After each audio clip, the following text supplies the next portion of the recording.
지금 시간이 2021년 10월 27일 수요일이죠. 예, 오후 7시 16분입니다. 나스닥 지수를 한번 살펴보겠습니다. 월봉이 지난달 음봉을 거의 다 커버한 상태입니다.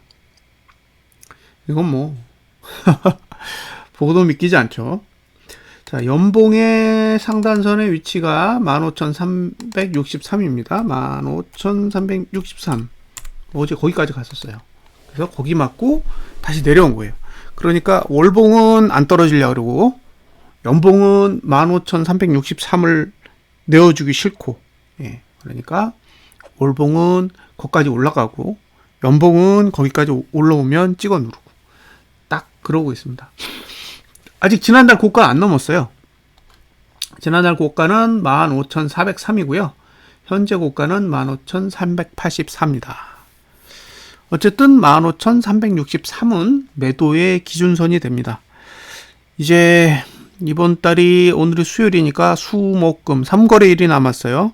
미국 증시는 3거래일이 남았고 이제 3거래일이 지나면 2개월이 남았는데 2개월이 남은 상태에서 21,000을 갈지 1660을 갈지 아직 갈피를 잡을 수가 없습니다. 지금 15,200이니까 21,000 가려면 5,800포인트 정도 올라야 되고요. 반대로 1600을 가려고 해도 4,700? 4,600 정도. 4,600 정도 하락을 해야 됩니다. 그러니까 하락을 해야 되는 폭과 상승을 해야 되는 폭이 별반 차이가 없어요. 저는 도대체 이런 상태에서 어떻게 이렇게 버틸 수가 있는지가 논리적으로 좀 이해를 못하고 있습니다. 거래량은 86.99%예요. 하루에 5%씩 나온다고 가정을 해볼게요. 우리랑 공휴일 구조가 다를 테니까 어쨌든 그러면 하루에 5%씩 나왔다고 치면 앞으로 3거래일이 남았기 때문에 85%가 적정선이 됩니다. 그러니까 현재의 거래량으로 봤을 때는 어쨌든 증가 추세에 있는 거죠. 거래량이 증가한다라는 건 어쨌든 상승의 우호적인 흐름은 아닌 거예요.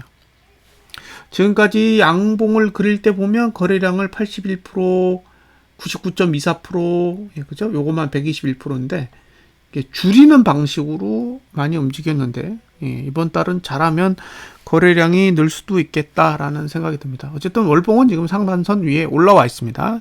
연봉의 상단선과 월봉의 상단선, 월봉의 상단선보다 높고 연봉의 상단선 근처까지 와 있는 상태입니다. 자, 이제 주봉을 보겠습니다. 주봉이 참 골 때리는데요.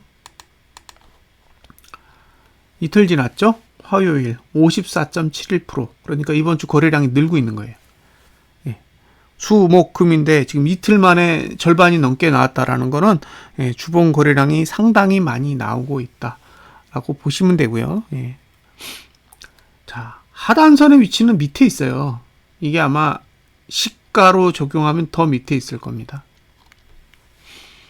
그러면 주봉상 매수해야 될 이유가 없고 월봉은 상단선에 있으니까 매수해야 될 일이 더 없고 연봉은 상단선 근처에 있으니까 매수해야 될 일이 없어요. 근데 올라요.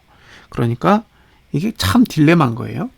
차트는 올라갈 수 있는 동력이 없는데 정작 지수는 올라가고 있으니까 참 대응하기가 힘들고 분석도 힘든 거죠. 이번 주만 저가가 연구간을 지나요. 그래서 지난주 저가를 깨면 완전 하방이라고 봐요. 저는 지난주 저가가 깨지면 이번 달 저가도 깨진다고 보는 사람입니다. 그러니까 저가가 14,833인데 여기가 무너지면 이번 달 저가도 머지않은 미래에 붕괴될 가능성이 충분히 있다라고 생각이 됩니다. 그래서 매수 전략을 고려하시는 분은 지난주 저가가 붕괴되지 않는 선에서만 접근하실 수 있을 것 같아요. 지금 3거래일이 남았잖아요. 이번 달이. 근데 저가가 833이에요. 14,833이니까 800 잡고 400포. 예.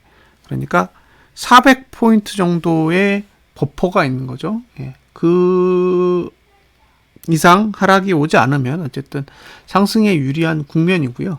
그 이상의 하락이 온다라고 하면 조금 문제가 되겠죠. 어제 올라갔다가 내려온 것만 해도 거의 한 200포 되잖아요.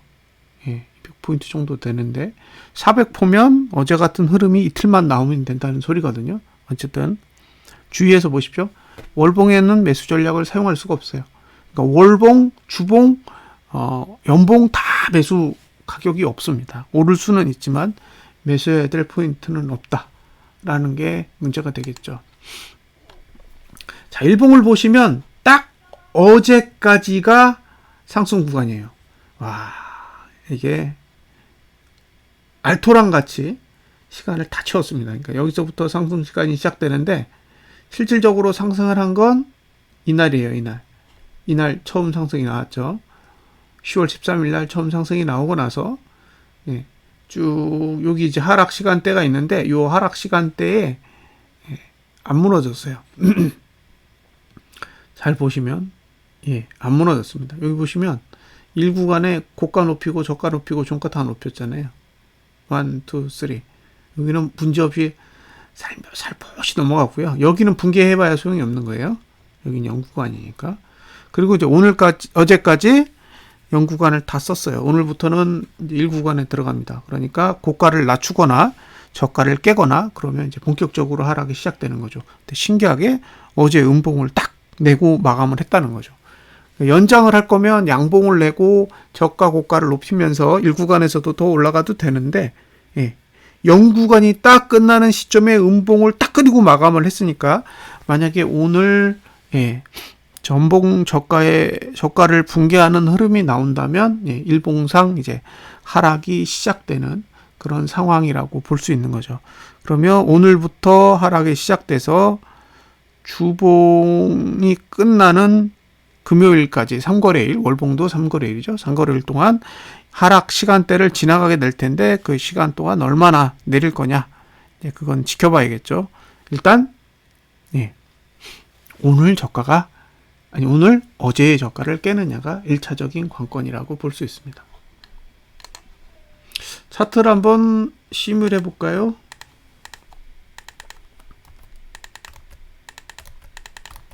시뮬을 해보면 그렇게 강하진 않아요. 자, 이제 오늘 만약에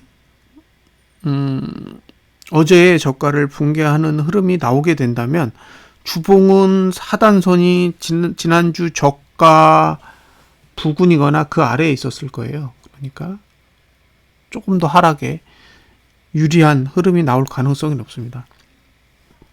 주봉은 힘이 없으니까요. 어쨌든 지켜봐야겠죠.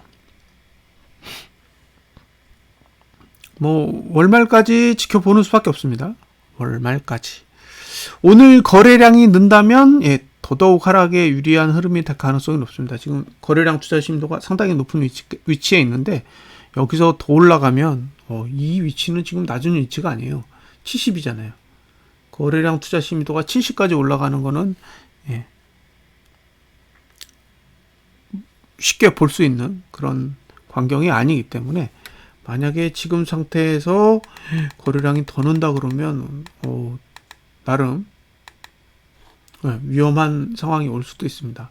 지금 거래량 투자 심도 70이 쉽지 않아요. 여기 지금 8월 13일 날 70을 찍었는데 70을 찍는 게 흔하게 나올 수 있는 광경은 아닙니다. 거래량 투자 심도 70은 지금 6월 8일 그렇죠? 이렇게 돼요. 근데 중요한 건 뭐냐면 여기서 70은 맨 꼭대기가 아니잖아요. 지금 6월 8일은 꼭대기가 아닌데 밖으로 나왔을 때 70은 추가적으로 하락을 유발할 가능성이 높아요. 그래서 그 다음에 하락이 오잖아요. 여기도 이제 밖으로 나오면 맨 꼭대기가 되는 상황이라 어쨌든 예, 거래량이 느는 건 상승에 그렇게 바람직하지 않은 상황이고요.